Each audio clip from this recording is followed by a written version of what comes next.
Okay, so we are on to determining our attributes. We've now got a archetype and path. We've selected a race, so we kind of know who our character is and what they do as a profession. Now we need to determine what their initial aptitudes are. What are they good at?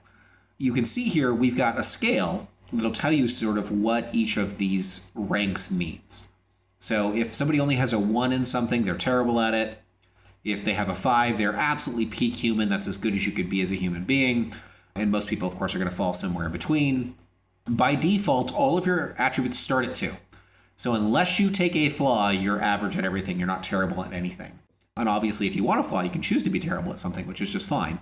But it's not necessary. You're average at everything to start with. And then you've got 5 points to distribute to make some of your other attributes a 3, 4, or 5. Your attribute list, there are 8 of them. And I realize it's a lot of attributes to choose from, especially when you only have 5 points. Some GMs, if you want a more powerful game, are going to increase that to 7 or even 9, just to give people more choice and make them stronger initially. I typically don't do that, especially for a first campaign. But here are the attributes in question, and I'm going to explain each of them briefly. Then I will pull a character sheet over and we'll actually spend our attribute points. So agility represents both reflexes and manual dexterity, and you're using it primarily for your dodge defense. And when I say for your dodge defense, agility determines the cap, how high you can buy your dodge defense. So if you only have a 1 agility, then the maximum dodge you can have is a 1. You just can't raise it any higher. And so you want to make sure that you've got a pretty decent agility so you can keep that defense high. If you are a ranged character, if you're firing, like, let's say, a spell rifle, agility is going to be a core attribute for you. Appearance is exactly what it sounds like. It's how physically attractive your character is. You can choose this as an expression. So as a caster, you're going to pick one of 4 attributes to serve as your expression. Appearance is a viable option. If you would like to be super vain and super attractive, this is your chance to play that. Charisma is force of personality. So you can be ugly, you could be Danny DeVito, but if you have a high enough charisma, this will make up for it, and this is a viable expression as well. So if you prefer, you can, be the smooth talker, be somebody who is a great orator in most situations and just sort of impresses everyone around them. Fortitude is another physical attribute and determines primarily your base hit points.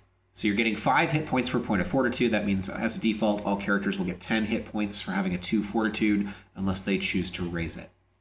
Also determines your brace defense, which is important versus melee attacks. So in the same way that agility limits your dodge, fortitude limits your brace. Reason is another one of the attributes that you can use for an expression. It is your character's intellect, their ability to solve problems, their logic, if you will. It's the raw intelligence and learning skills and sort of their aptitudes in that area. Intuition is the other half of that coin. This is the more emotional intelligence, the less conscious thought, the more instinct, but is also a flavor of intelligence. And so both reason and intuition are the last 2 types of expression. As a mage, you're choosing between appearance, charisma, reason, or intuition. Strength. We all know what strength does. Really, it just factors into melee damage and how much you can carry. Your willpower, your will rather, represents mental discipline, and that is critical in a number of areas, not least of which is it determines your initial spell pool. And since spell pool is difficult to get, most characters are going to try to put all the points that they possibly can into will. And then finally, you have a magic attribute. Magic is a derived attribute is equal to the number of catalysts that you have gained. If you've been to 5 catalysts, you have a 5 magic. This rule, by the way, about magic is in flux, so these are beta videos, and you may find that this changes. One of our possible changes to magic is making it not a derived attribute and something that you have to power up on your own and buy up before you can actually get another catalyzation. So if you had 2 catalyzations and a 2 magic and you wanted to get a 3rd catalyzation, you'd have to spend experience to do that. So that's one of the things that we've messed around with, because some GMs have complained that when you have a party go to too many catalysts, it becomes an issue. So if you're watching this video and you have thoughts on that, feel free to toss those down in the comments, and you may actually end up helping to influence what the final rule on this is. But for everyone else, that's the last of the attributes. Those are how the attributes work. I'm going to pull a character sheet over and we'll take a look at what spending your attributes is like. So this is the Magitech Chronicles character sheet. I am making a paladin. He's a dedicate of the paladin path. He's an Interin, which is, you'll notice, not one of the choices that you had in the races, but he needs to be an Interin for the story that he is involved in. He is the point of view character in a story called Planetfall. Anyway, what I need to do now is to figure out where I want to spend his points. And as you can see, all attributes begin play at 2, and you have 5 to spend.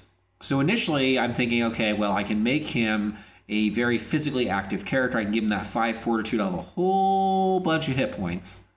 And then I'll have a pretty good agility, so I'll be, decent at ranged attacks, and I'll have a pretty good strength, so I'll be good at melee attacks. So he's sort of a well-balanced character, and he's pretty tough. All these are good things. But there's an opportunity cost, because it means he's not very attractive, and he's not very charismatic, and he's not very intelligent. I mean, he's not unintelligent, but he's just average in all these areas. So that's the trade-off. Do I want to go kind of with a purely physical build? And a true mage would be probably totally opposite and would spend their points more in like what their expression was. They'd buy that up to 5, and they might buy their will up. Which leads us to the next problem with this build here. Sure, I've got a lot of hit points, but I have very few spell points. This character is very weak magically. And so I then have to ask, is there a way around that? Well, I have to take points from somewhere else. So I can't go all the way with a 5 on the fortitude. Maybe I can cut that down to a 4. So still getting a lot of hit points, just not the maximum amount.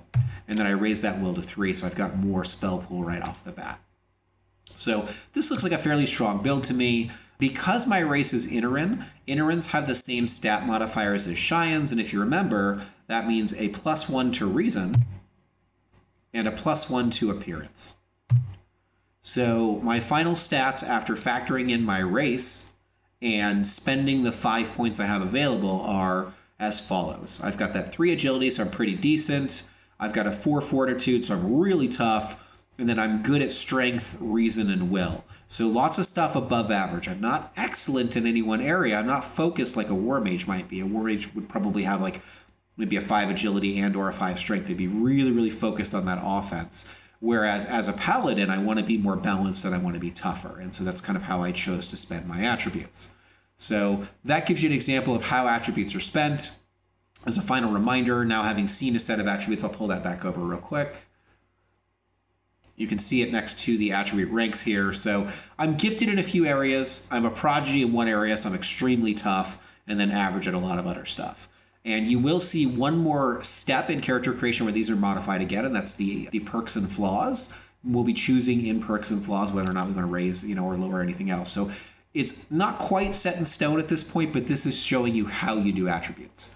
Anyway, let's move on to the next stage, which I believe is what? Catalyzations? Yes, it is. So I'll go ahead and click that. And in the next video, we will cover how to add catalyzations to your character.